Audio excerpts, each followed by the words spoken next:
Monsieur le ministre, distingués invités, mesdames et messieurs, il était temps d'y penser.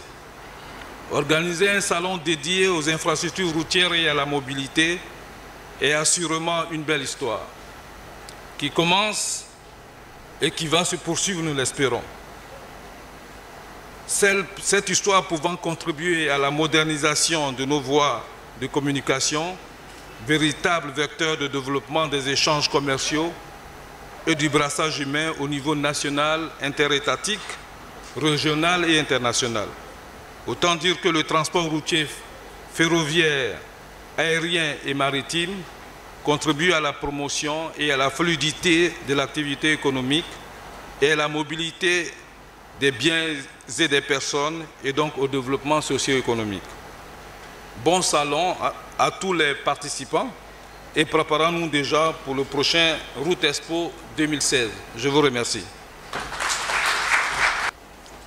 Le maire Amicha François, en mission à l'extérieur de notre pays, a tenu à ce que nous vous accueillions, Monsieur le ministre, pour avoir choisi notre commune pour abriter la première édition du Salon international des infrastructures routières et de la mobilité.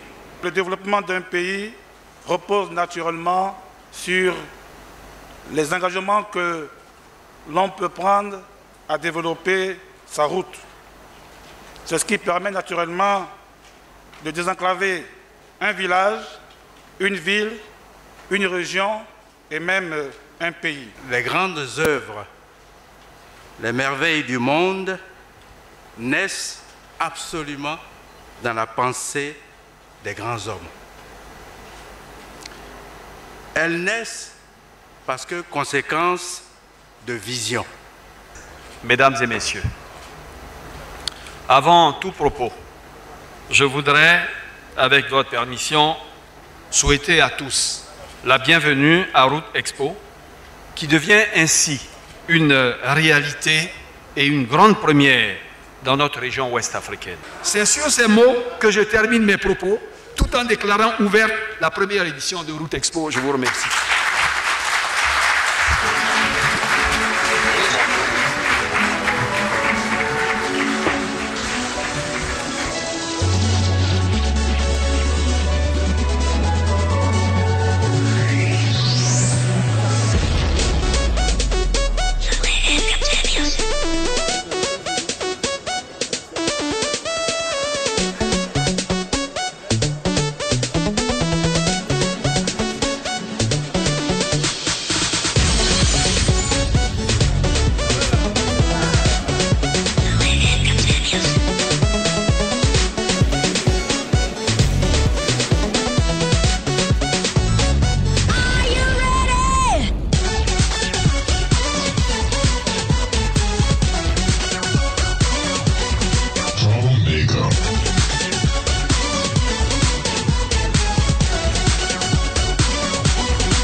Les missions statutaires de la banque, tout le monde le connaît, c'est promouvoir le développement équilibré des États, réaliser l'intégration économique de l'Afrique de l'Ouest. Le privé ivoirien a démontré sa capacité à pouvoir apporter, disons, comment on appelle, des réponses satisfaisantes aux missions qu'on lui confie. Le fonds routier, comment vous envisagez par ailleurs de continuer à pouvoir financer le réseau dont les besoins augmentent? Alors, concernant les arriérés, nous sommes en train d'arrêter la situation définitive des arriérés avec l'AGEROUTE et le ministère de l'Infrastructure Kouroumi.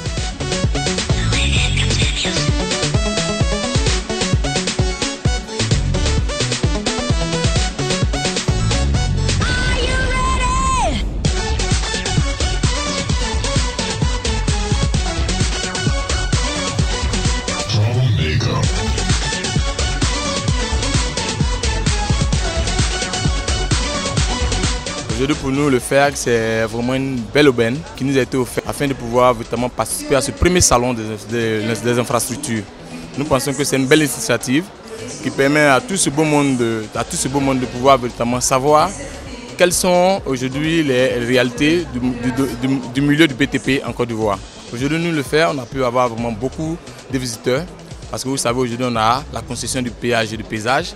Donc aujourd'hui, la population veut en savoir un peu plus. Et vraiment, c'est une belle occasion pour nous de pouvoir présenter le fait à tout ce monde-là qui a pu faire la visite de nos centres.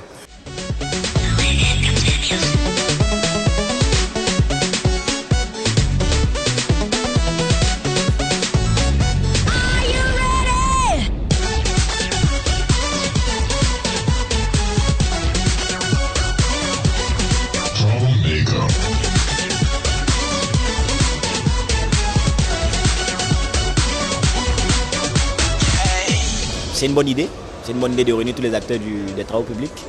Mais comme j'ai dit, l'engouement n'est pas au beau fixe. Il n'y a pas assez de participants, effectivement, parce que les gens, je veux dire, le profane ne se sent pas imprégné. Quand on dit les travaux de route, bon, à la limite, c'est des projets de l'État. Je pense qu'on devrait peut-être étendre ça, au-delà de réunir des acteurs du travaux public, étendre à des acteurs du bâtiment, voilà, pour que chacun au moins puisse se sentir imprégné.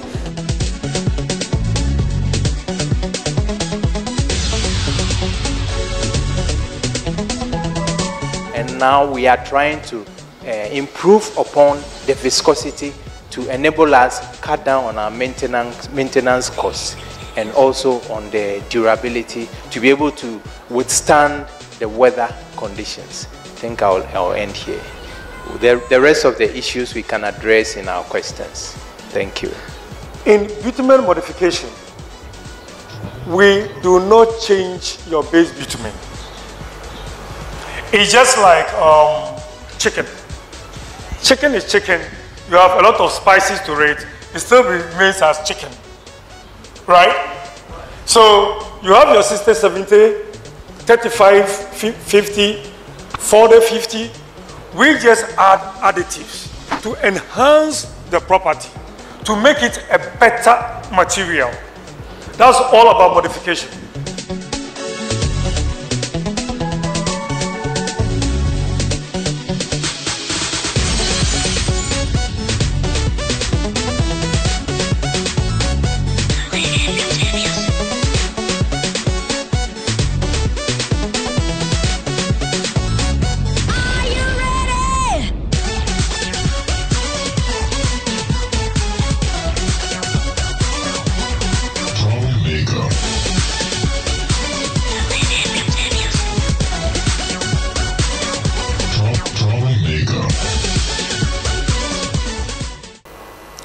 Maintenant que les structures de l'État en charge de l'entretien routier ont mis en place des mécanismes de mobilisation des ressources financières, un autre frein au bon entretien du réseau routier fait jour. C'est l'incapacité du système à absorber les ressources mobilisées. Pour aider à améliorer le système, le GIBTP suggère aux donneurs d'ordre, à l'occasion de Route Expo 2014, de révisiter l'entretien routier par la méthode des contrats pluriannuels, méthode de l'entretien routier ayant cours dans d'autres pays. Ce document date de mai-juin 1950. C'est le rapport d'une mission envoyée par le ministère de la France d'Outre-mer qui venait en 1949 de créer le BCOM, Bureau central d'équipement d'outre-mer. Juste après la guerre, vers les années 50, une idée était apparue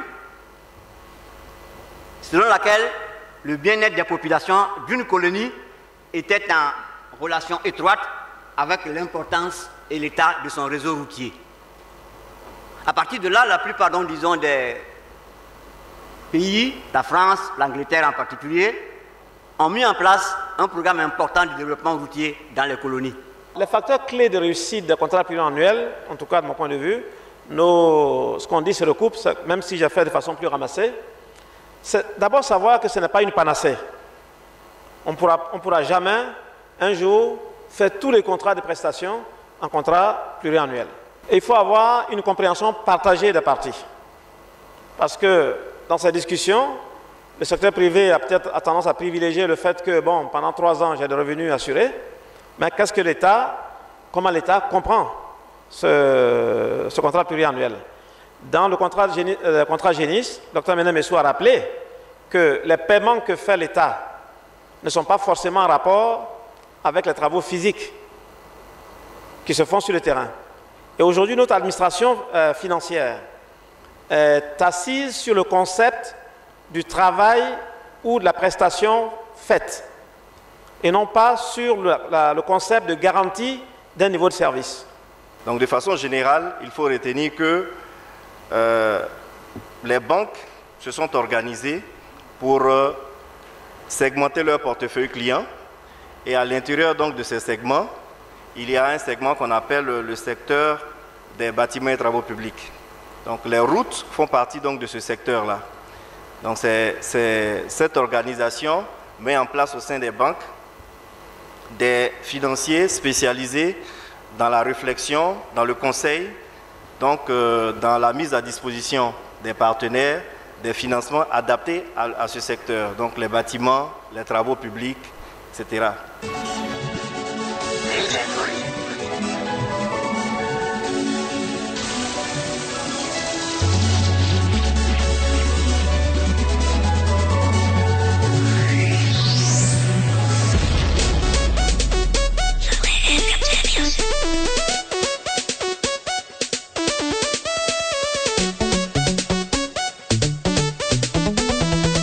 Première édition qui pour ma part a déjà un bon décollage, un bon démarrage.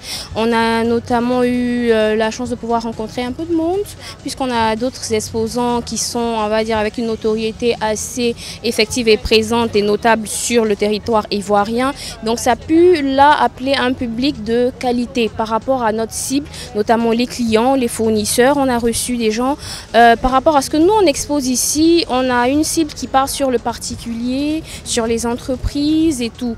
On va dire sans faux fuyant, je dirais que pour nous, c'est une bonne réussite déjà dans un premier temps. Le LBTP participe à Expo Route 2014 pour la simple raison que la réalisation d'une route demande le respect de certaines normes. Et comme nous sommes un laboratoire d'études, de contrôle de qualité des matériaux de construction, d'expertise en électricité, pour juste citer ce que nous faisons pour la réalisation d'une route d'usage, il faut respecter certaines normes.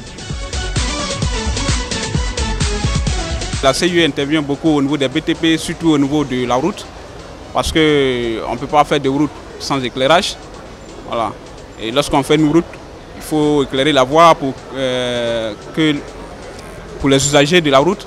Voilà, il faut que la route soit bien éclairée.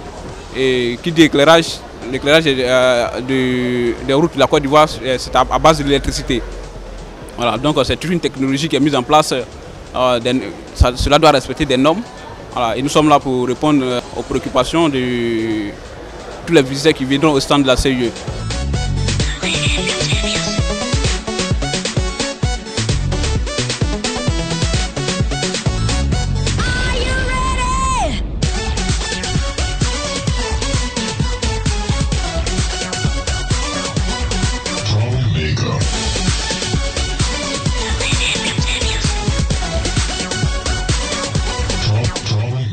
Dans l'ensemble, tout s'est bien passé avec la visite du ministre des Infrastructures économiques, Patrick Kachi. Je pense que dans l'ensemble, tout était bien. Sauf qu'il n'y a pas eu vraiment d'influence comme on attendait.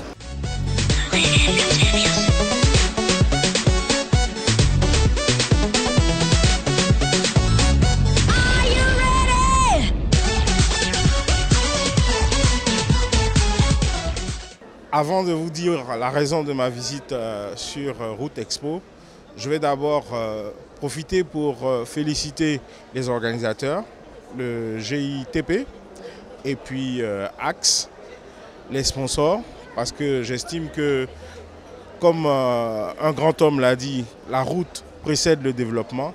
Et quand on fait une exposition dédiée à la route, c'est qu'on pense développement. Je pense qu'il y a une piste d'amélioration au niveau médiatisation, au niveau information, pour mobiliser un peu plus de présence.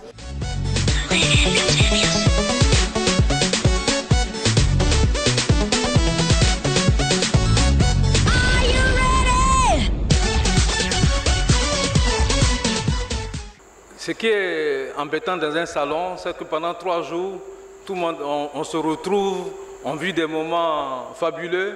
Il y a un petit côté kermesse qui est sympathique. Et puis tout à coup, soudain, il faut remballer tout ça et la fête est finie. C'est toujours triste de se séparer. Ça fait genre fin d'année scolaire. Et je n'ai jamais aimé les fins d'année scolaire. Mais enfin, il faut bien partir et recommencer, se revoir en 2016.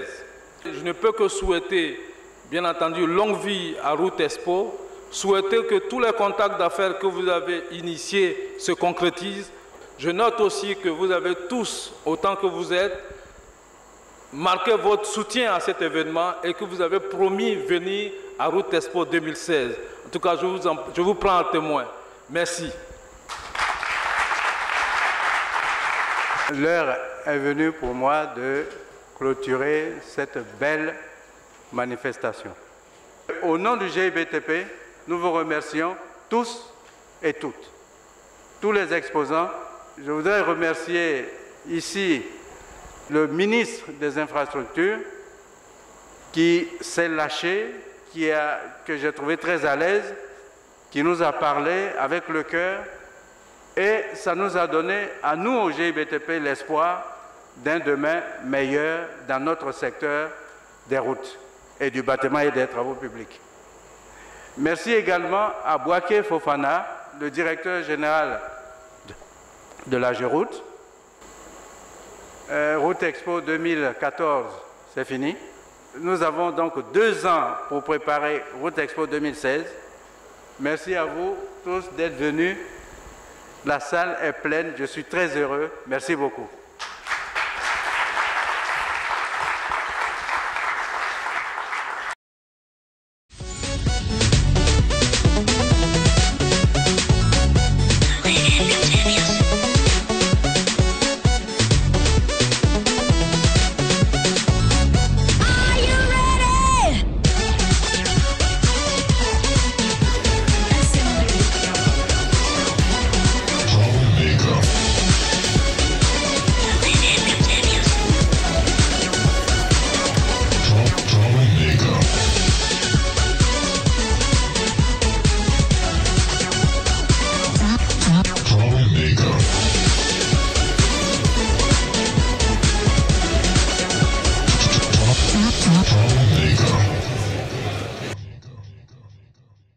Il faut un début à tout.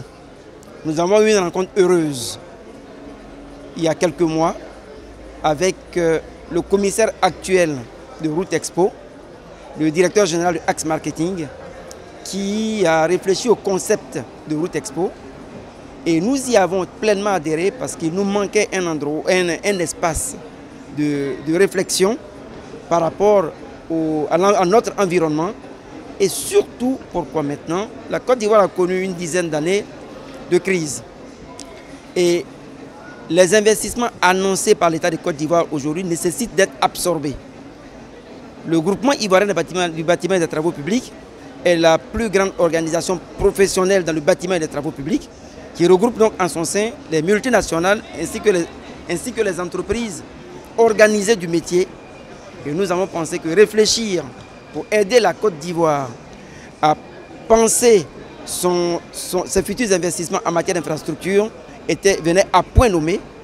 Surtout que, même si la Côte d'Ivoire est aujourd'hui satisfaite des investissements et des chantiers ouverts, il est envisagé beaucoup plus de chantiers ouverts qu'à ce jour. Et donc, si nous nous sommes dit que si nous ne commençons pas à réfléchir à ce qui posait un frein à l'évolution des infrastructures, on se retrouverait à ne pas pouvoir absorber les investissements prévus par l'État de Côte d'Ivoire. Il y a eu beaucoup de rencontres et nous sommes au-delà de nos espérances. La partie forum, les sujets qui ont été débattus ont connu un franc succès. Les échanges ont été très fructueux et nous fournirons à notre ministère de tutelle qui assure le patronage notre livre blanc avec nos recommandations et nous espérons que cela fera avancer le métier.